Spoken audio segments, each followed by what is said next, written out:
Alright, we're gonna do the Forge of the Phoenix with the Elder influence on it. We've spawned the Uber Elder, we're just doing the Guardians.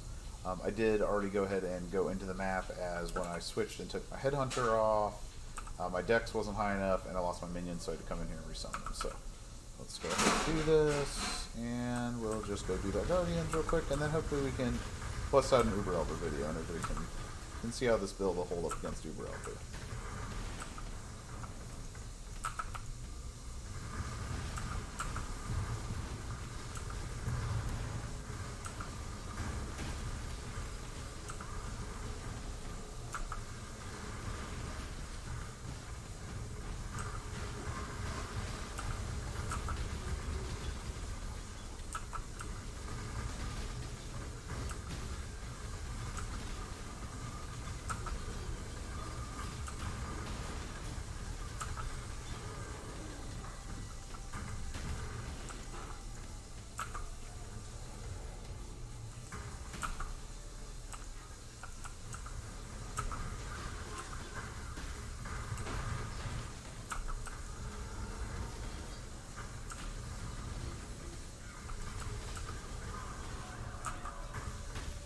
I wish GGG would make doors like they are in some maps where you just walk into them and they open.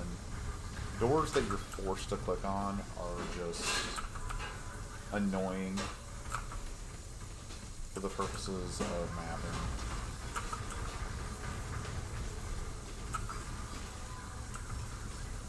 I also love how the SRS will go through the bars. It really is just...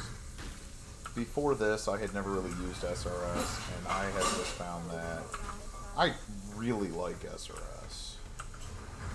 It's more aggressive than most minions. I really enjoy it with the Cyclone castable channeling. As one, I always really enjoyed Cyclone, but it's just a really easy, I don't have to stop to cast it. I get to trigger elemental equilibrium with relative ease. Just all in all, it's real nice. Alright, let's see how our little Guardian fight goes here. After the Guardian fight, I will run back and pick up all my loot and do my Zana mission. Let's see which one it is. For the Guardians, it is kind of nice that the fight doesn't start until you get close to the pod. So you can sit here and spin up a bunch of SRSs, and then when he finally does spawn, you pretty much just insta-phase him to the next phase.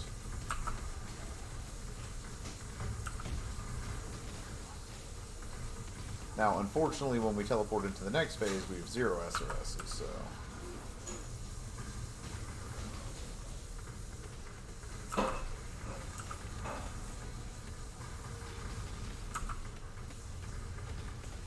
I've also found that this fight's kind of annoying because even if you do just ridiculous amounts of damage, the mob will not stop, or the boss won't stop his animations for phasing.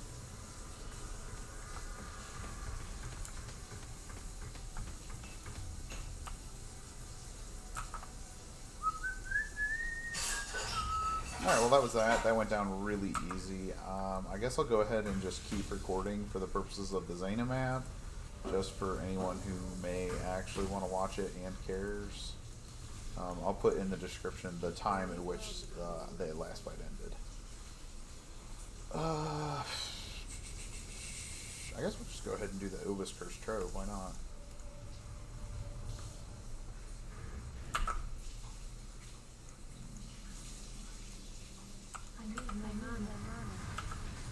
Come on, give me some of my moves to charges.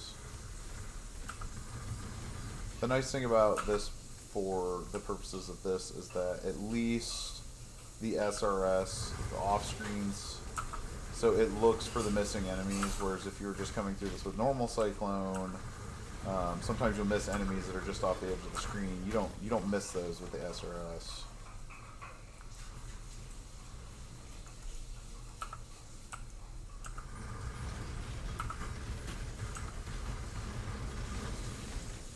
because the SRS seeks out the enemies hidden in the little nooks and crannies for you.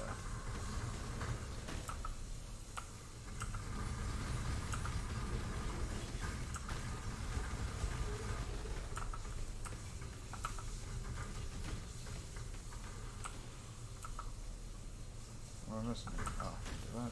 Yep.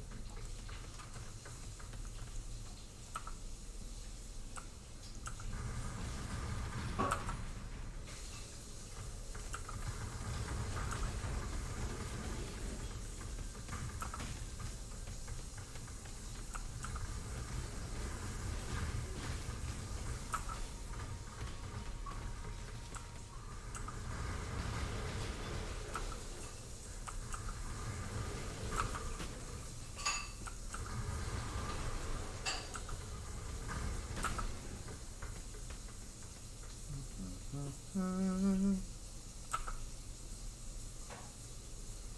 case anyone wonders what that running water sound is in the background, that's my son doing the dishes. Gotta keep them kids doing some chores on occasion so they don't get too spoiled.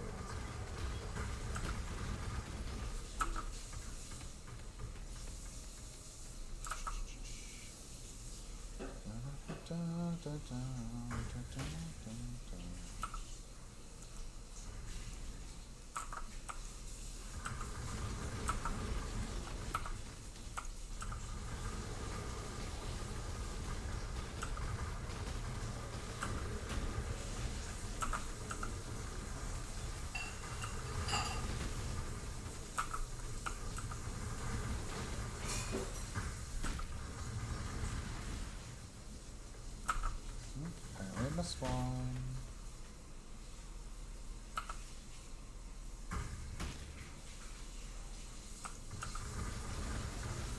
There we go.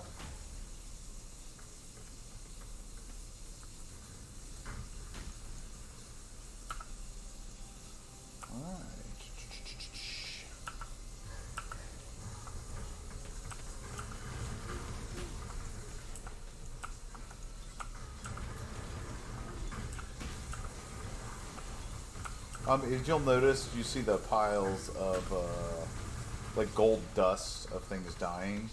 That's from the Animate Guardians has Asnath's chant gloves on them, the new upgraded ones, which curse on hit with temp chains. They also say that when a mob is killed while affected by that curse on hit temp chains, that the corpse continues to have temp chains on it.